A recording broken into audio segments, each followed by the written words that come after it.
समय का मौसम कुछ ऐसा था कि मुझे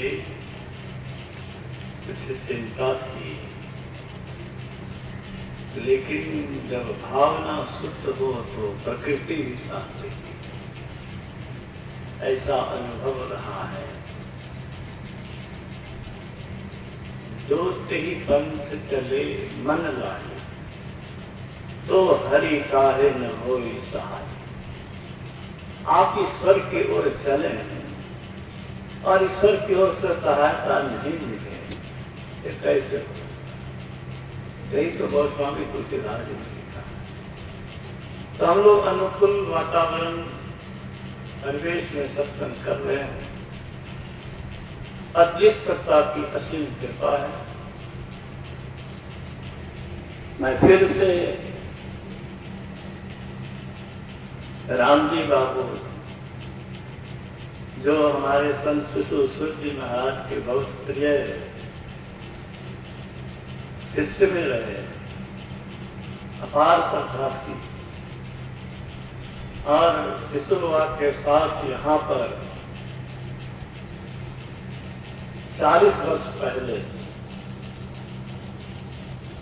1985 ईस्वी से लगभग आता रहा। आज उनकी बेटियां, पत्नी और दामाद सब मिल करके उनकी आत्मा की सदगति हेतु ऋण से ऋण हो रहे हैं। मैं ऐसा मानता हूँ, माता पिता का जो ऋण है इतना बड़ा ऋण है कि कबीर साहब ने कहा, प्रथम गुरु है माता पिता, शरीर का जीवन दाता है। उनके प्यार, प्रोत्साहन, अपनत्व, ममता का ऋण हम सब के ऊपर है। हम सभी माता पिता के ऋण से लदे हुए, उस ऋण से ऋण होने के साथ ही अपनी सुरगति के लिए भी व्यवस्था कर रहे हैं। ऐसा मैं मानता नहीं हूं, इसमें सच्चाई है। कोई गुरु दरबार लगावे, इसमें खर्च करे, तन लगावे, मन लगावे, धन लगावे, और गुरु प्रसन्न नहीं हो, कैसे हो सकता है? हम लोगों से तो प्रतिज्ञा ही करवाई गई है ना, दीक्षा लेने से पहले प्रतिज्ञा करवाई गई कि तन मन धन से संत मत का में सहायता करें।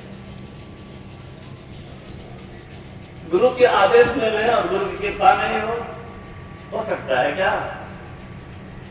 अरे हम लोग की बात जो मान लेता है तो उन पर हम लोग प्रसन्न हो जाते हैं। जो हमारी बात की अवहेलना नहीं करता है वो प्यारा बन जाता है। गुरु महाराज की बात का की अवहेलना नहीं करेगा तो गुरु महाराज का प्यारा कैसे नहीं होगा? आप गुरु महाराज के प्यारा बनने के दिशा में कोई काम कर रहे हैं, इसके लिए मैं आप सबको बधाई देता हूँ।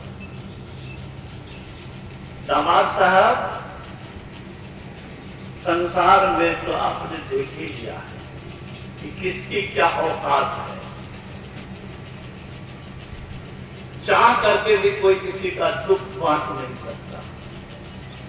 आप दवाई दे सकते हैं, पानी दे सकते हैं, चरण दबा सकते हैं, संसारिक वस्तु से सेवा कर सकते हैं, लेकिन जो भोग है उस भोग से छुड़ाने की क्षमता अगर है तो संत के सिवा और किसी में नहीं है। इसीलिए संत का दरबार जो आप लोगों ने लगाया है, आप सबको मैं बहुत बहुत मैं बधाई दूं तो क्या आपको ईश्वरी सत्ता बधाई देती हूँ। मैं प्रसन्न हुआ तो क्या देवदूत तो भी प्रसन्न हो। आगे मनुष्य शरीर की क्या विशेषता है, इस पर भगवान श्री राम के उपदेश को हम लोगों ने सुना। परमाराध्य जिन्होंने संतवाणी का, वेद उपनिषद का सबका मंथन करके और शरीर को आध्यात्मिक प्रयोगशाला बना करके जो तथ्य निकाला, वो तथ्य हम लोग अभी प्रवचन में सुनते हैं। शास्त्रों का निचोड़, संतों के ज्ञान का निचोड़ से भरपूर होता है परमार्थ का अमृत में उपदेश।